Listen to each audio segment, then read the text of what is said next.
ನೀವೇನಾದರೂ ಆಸ್ತಿ ಖರೀದಿ ಮಾಡ್ತಿದ್ದೀರಾ ಅಥವಾ ಮಾರಾಟ ಮಾಡ್ತಿದ್ದೀರಾ? ಹಾಗಿದ್ರೆ ಈ ವಿಡಿಯೋನ ನೀವು ತುಂಬಾ ಎಚ್ಚರಿಕೆಯಿಂದ ಕೊನೆವರೆಗೂ ಕೇಳಿ ಸಂಪೂರ್ಣ ಮಾಹಿತಿಯನ್ನ ತಿಳ್ಕೊಳ್ಳೇಬೇಕು. ಯಾಕಂದ್ರೆ ನೋಂದಣಿ ಮಾಡಿಸಿದ ಮಾತ್ರಕ್ಕೆ ನೀವು ಆಸ್ತಿಗೆ ಮಾಲೀಕರಾಗೋದಿಲ್ಲ ಎಂದು ಸುಪ್ರೀಂ ಕೋರ್ಟ್ ಮಹತ್ವದ ತೀರ್ಪನ್ನ ನೀಡಿದೆ. ಹಾಗಿದ್ರೆ ಈ ನೋಂದಣಿ ಎಂದರೇನು? ಭೂಮಿಯ ಮೇಲಿನ ಹಕ್ಕುಗಳಿಗೆ ಬೇರೆ ಯಾವ ದಾಖಲೆಗಳು ಬೇಕು? ಆಸ್ತಿ ಖರೀದಿದಾರರು ಅನುಸರಿಸಬೇಕಾದ ಮುನ್ನೆಚ್ಚರಿಕೆಗಳು ಯಾವುವು ಎಂಬ ಸಂಪೂರ್ಣ ಮಾಹಿತಿಯನ್ನ ಈ ವಿಡಿಯೋದಲ್ಲಿ ನೋಡೋಣ. ಅದಕ್ಕಿಂತ ಮುಂಚೆ ಈಗಲೇ ಈ ವಿಡಿಯೋಗೆ ಲೈಕ್ ಮಾಡಿ, ನಮ್ಮ ಚಾನೆಲ್ ಸಬ್ಸ್ಕ್ರೈಬ್ ಮಾಡ್ಕೊಳ್ಳಿ, ಪಕ್ಕದಲ್ಲೇ ಬರುವ ಬೆಲ್ ಐಕಾನ್ ಕ್ಲಿಕ್ ಮಾಡಿ. ಹೌದು, ಸುಪ್ರೀಂ ಕೋರ್ಟ್ ಇತ್ತೀಚಿನ ತೀರ್ಪಿನ ಪ್ರಕಾರ ನೋಂದಣಿ ಎಂದರೆ ನಿಮಗೆ ಸಂಪೂರ್ಣ ಮಾಲೀಕತ್ವದ ಹಕ್ಕುಗಳಿವೆ ಎಂದಲ್ಲ.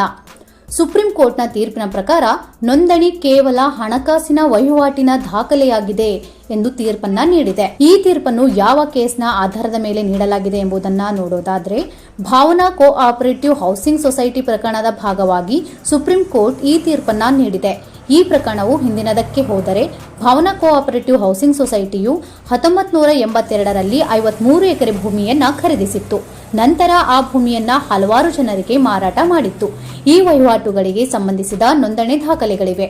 ಆದರೆ ನ್ಯಾಯಾಲಯವು ಇದರ ಬಗ್ಗೆ ತೀರ್ಪು ನೀಡಿತು ಮತ್ತು ನೋಂದಣಿ ಪೂರ್ಣ ಮಾಲೀಕತ್ವದ ಅಡಿಯಲ್ಲಿ ಬರೋದಿಲ್ಲ ಮತ್ತು ವಸತಿ ಸಮಾಜವು ಈ ಭೂಮಿಯ ಮೇಲೆ ಸಂಪೂರ್ಣ ಹಕ್ಕುಗಳನ್ನು ಹೊಂದಿಲ್ಲ ಎಂದು ಹೇಳಿದೆ.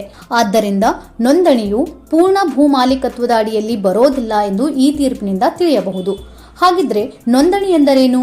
ಭೂಮಿಯ ಮೇಲಿನ ಹಕ್ಕುಗಳಿಗೆ ಯಾವ ಯಾವ ದಾಖಲೆಗಳು ಬೇಕಾಗುತ್ತವೆ ಎಂಬುದನ್ನು ನೋಡೋದಾದ್ರೆ, ಸುಪ್ರೀಂ ಕೋರ್ಟಿನ ತೀರ್ಪಿನ ಪ್ರಕಾರ ನೋಂದಣಿ ಎಂದರೆ ವ್ಯವಹಾರ ನಡೆದಿದೆ ಎಂದು ಸೂಚಿಸುವ ನೋಂದಣಿ ಸಂಖ್ಯೆ ಮಾತ್ರ. ನೋಂದಣಿ ನಂತರ ಆ ಭೂಮಿಯ ಎಲ್ಲಾ ಹಕ್ಕುಗಳನ್ನು ನೀವು ಪಡೆಯೋದಿಲ್ಲ ಎಂದು ನೀವು ತಿಳಿದುಕೊಳ್ಳಬಹುದು. ನೀವು ಖರೀದಿಸುವ ಅಥವಾ ಮಾರಾಟ ಮಾಡುವ ಭೂಮಿಗೆ ಸ್ಪಷ್ಟವಾದ ಶೀರ್ಷಿಕೆ ಅಗತ್ಯ ಎಂದು ತಿಳಿಬೇಕು. ಆಸ್ತಿ ನಿಮ್ಮದು ಎಂದು ದೃಢೀಕರಿಸಲು ನೋಂದಣಿ ಮಾತ್ರ ದಾಖಲೆಯಲ್ಲ, ಇತರ ದಾಖಲೆಗಳು ಸಹ ಅಗತ್ಯವಿದೆ. ನಿರ್ದಿಷ್ಟವಾಗಿ ಹೇಳೋದಾದ್ರೆ, ಶೀರ್ಷಿಕೆ ಪತ್ರ, ಮಾರಾಟ ಪತ್ರ, ಆಸ್ತಿ ತೆರಿಗೆ ರಸೀದಿಗಳು, ಭೂ ಶೀರ್ಷಿಕೆ ಪತ್ರ ಮತ್ತು ಹಂಚಿಕೆಗೆ ಸಂಬಂಧಿಸಿದ ಪತ್ರಗಳು ಕಡ್ಡಾಯವಾಗಿರುತ್ತವೆ. ಈ ಎಲ್ಲಾ ದಾಖಲೆಗಳು ಇದ್ದಾಗ ಮಾತ್ರ ನಿಮ್ಮ ಶೀರ್ಷಿಕೆ ಸ್ಪಷ್ಟವಾಗುತ್ತದೆ. ನೋಂದಾಯಿಸುವ ಮೂಲಕ ಅದು ಸ್ಪಷ್ಟ ಶೀರ್ಷಿಕೆಯಡಿಯಲ್ಲಿ ಬರೋದಿಲ್ಲ. ಇನ್ನು ಆಸ್ತಿ ಖರೀದಿದಾರರು ಅನುಸರಿಸಬೇಕಾದ ಮುನ್ನೆಚ್ಚರಿಕೆಗಳು ಹೀಗಿವೆ.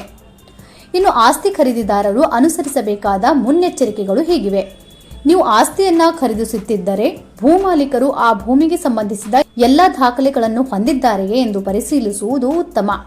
ಸಾಧ್ಯವಾದರೆ ಕಾನೂನು ತಜ್ಞರನ್ನ ಸಂಪರ್ಕಿಸಿ ಎಲ್ಲ ದಾಖಲೆಗಳು ಸರಿಯಾಗಿವೆಯೇ ಎಂದು ಪರಿಶೀಲಿಸುವುದು ಇನ್ನೂ ಉತ್ತಮ. ನೀವು ಆಸ್ತಿಯನ್ನ ಖರೀದಿಸಲು ಬ್ಯಾಂಕ್ ಸಾಲವನ್ನ ತೆಗೆದುಕೊಳ್ಳುತ್ತಿದ್ದರೆ ಬ್ಯಾಂಕ್ ಕಾನೂನು ಪರಿಶೀಲನೆಯನ್ನು ಸಹ ಮಾಡುತ್ತದೆ.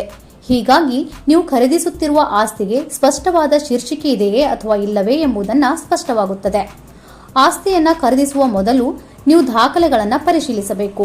ಮೊದಲು ಮಾರಾಟ ಪತ್ರವನ್ನು ನೋಡಿ ಮತ್ತು ಆಸ್ತಿಯ ಮೂಲ ಮಾಲೀಕರು ಯಾರು, ಮಾಲೀಕರ ಹೆಸರು ಮತ್ತು ಆಸ್ತಿ ಸ್ವಚ್ಛವಾಗಿದೆಯೇ ಅಥವಾ ಇಲ್ಲವೇ ಎಂಬುದನ್ನು ನೆನಪಿಟ್ಕೊಳ್ಳಿ. ಎರಡನೆಯದು ಲಿಂಕ್ ದಾಖಲೆಗಳು. ಅದರ ಮೂಲಕ ನೀವು ಆಸ್ತಿ ಎಲ್ಲಿದೆ ಮತ್ತು ಅದು ಸ್ಪಷ್ಟವಾಗಿದೆಯೇ ಎಂದು ತಿಳಿಸಬೇಕು. ಮೂರನೆಯದು ಸುಲಭೀಕರಣ ಅಥವಾ ಹೊರೆ ಪ್ರಮಾಣ ಪತ್ರ. ಇದು ಮಾಲೀಕರ ಹೆಸರು ಮತ್ತು ಆಸ್ತಿಯ ಮೇಲೆ ಯಾವುದೇ ಸಾಲಗಳು ಅಥವಾ ಸಾಲಗಳಿವೆಯೇ ಎಂಬುದನ್ನು ಒಳಗೊಂಡಿರಬೇಕು. ನಾಲ್ಕನೆಯದು ರೇರಾ ನೋಂದಣಿ. ರೇರಾ ನೋಂದಣಿ ಪ್ರಮಾಣ ಪತ್ರ ಇರಬೇಕು. ಇಲ್ಲದಿದ್ದರೆ ಆಸ್ತಿಯನ್ನ ಖರೀದಿಸಲೇಬಾರದು. ನೋಡಿದ್ರಲ್ಲ, ಕೇವಲ ನೋಂದಣಿ ಮಾಡಿಸಿದ ಮಾತ್ರಕ್ಕೆ ಆಸ್ತಿ ನಮ್ಮದು ಎಂದು ಹೇಳುವ ಹಕ್ಕು ನಮಗಿಲ್ಲ. ಹಾಗಾಗಿ ಆಸ್ತಿ ಖರೀದಿಸಬೇಕು ಇಲ್ಲ ಮಾರಾಟ ಮಾಡಬೇಕು ಎಂದುಕೊಂಡಿರುವ ನಿಮ್ಮ ಸಂಬಂಧಿಕರಿಗೆ ಹಾಗೂ ಸ್ನೇಹಿತರಿಗೆ ಈಗಲೇ ಈ ವಿಡಿಯೋನ ಶೇರ್ ಮಾಡಿ ಅವರಿಗೂ ಈ ಮಾಹಿತಿಯನ್ನ ತಲುಪಿಸಿ. ಹಾಗಾಗಿ ಈ ವಿಡಿಯೋ ನಿಮಗೆ ಇಷ್ಟ ಆಗಿದ್ರೆ ಲೈಕ್ ಮಾಡಿ ಹಾಗೂ ಇನ್ನಿಂತ ಹೆಚ್ಚಿನ ಮಾಹಿತಿ ಮತ್ತು ವಿಡಿಯೋಗಳಿಗಾಗಿ ತಪ್ಪದೆ ನಮ್ಮ ಚಾನಲ್ ಸಬ್ಸ್ಕ್ರೈಬ್ ಮಾಡ್ಕೊಳ್ಳಿ. Thank you for watching.